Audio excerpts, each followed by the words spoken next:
David, fantastic fight back from you guys today. Do you start to dare to dream that you can force your way in ahead and then sort of set them a target tomorrow? Yeah, I think that will always be the thought in the back of people's head, but I think the one thing that we need to learn is, and I think we learned that in the last series, that as soon as we think too far ahead, you open the door for them, and they're so brilliant at sort of closing that door for us. So, I think that first hour is really important for us tomorrow, and then we can start thinking about how well we can play, but we need one more good 100-run partnership to put a good score on the board, and, who knows what can happen. Just during that partnership with Joe out there, what was the message going through? Was it just a case of hang around and keep going, or did you feel like it was easier batting conditions and there was a chance to sort of make some runs?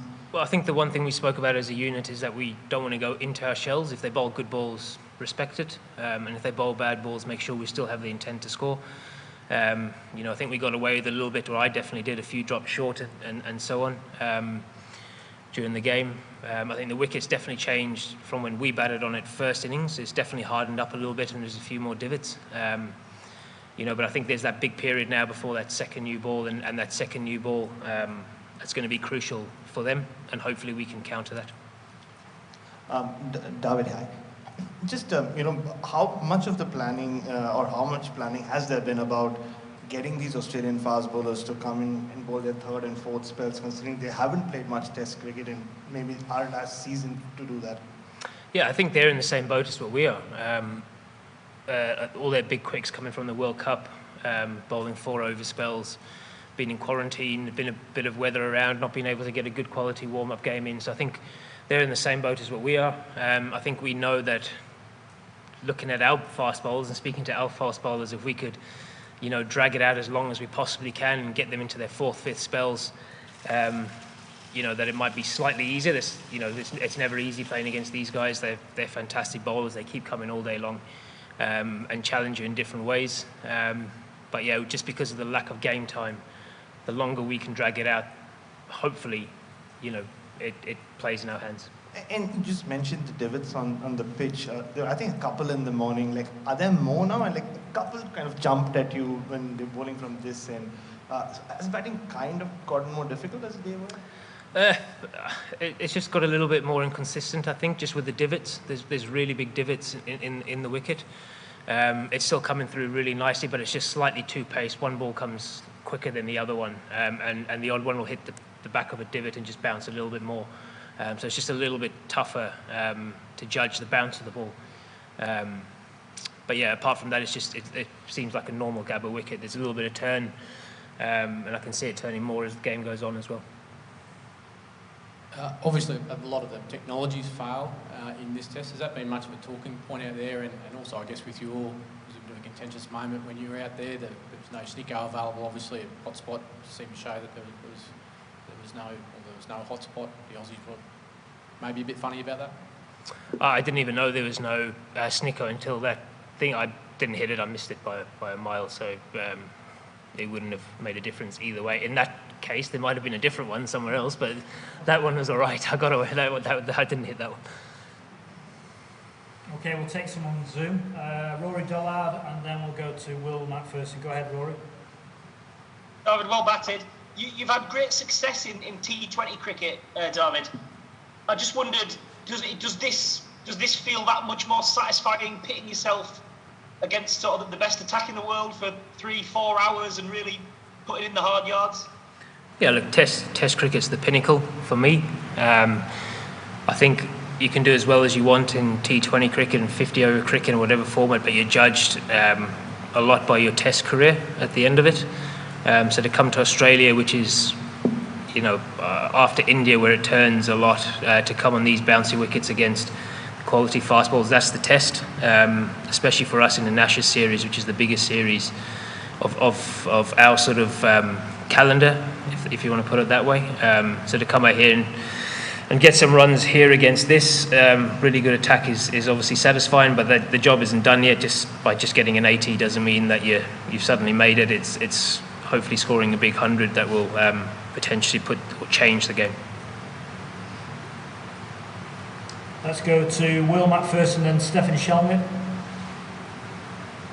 Hi, David. I just wanted to ask about the experience of batting with Joe today and the sort of form he's in. He's obviously had an unbelievable year, but he got duck in the first inning. Was the sense of a bit was particularly between his teeth today and in the match situation, but he was just desperate to get this run glut. Yeah, look, Joe Root obviously speaks for himself with what he's done in his career. Batting with him is great. He takes the pressure off you. He always looks to score. He seems to somehow find a way of putting the pressure back on the bowlers. And his method just works everywhere he plays. So for him to carry on the form that he had in our summer and early on in the English winter has been fantastic, and it's great signs for us as a team that Joe's playing well out here and leading from the front.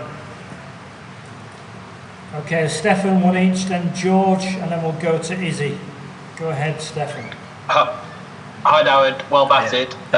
After what happened on the first day, how important was it that you and Joe batted in the way that you did today to show that England can compete and make runs in Australia?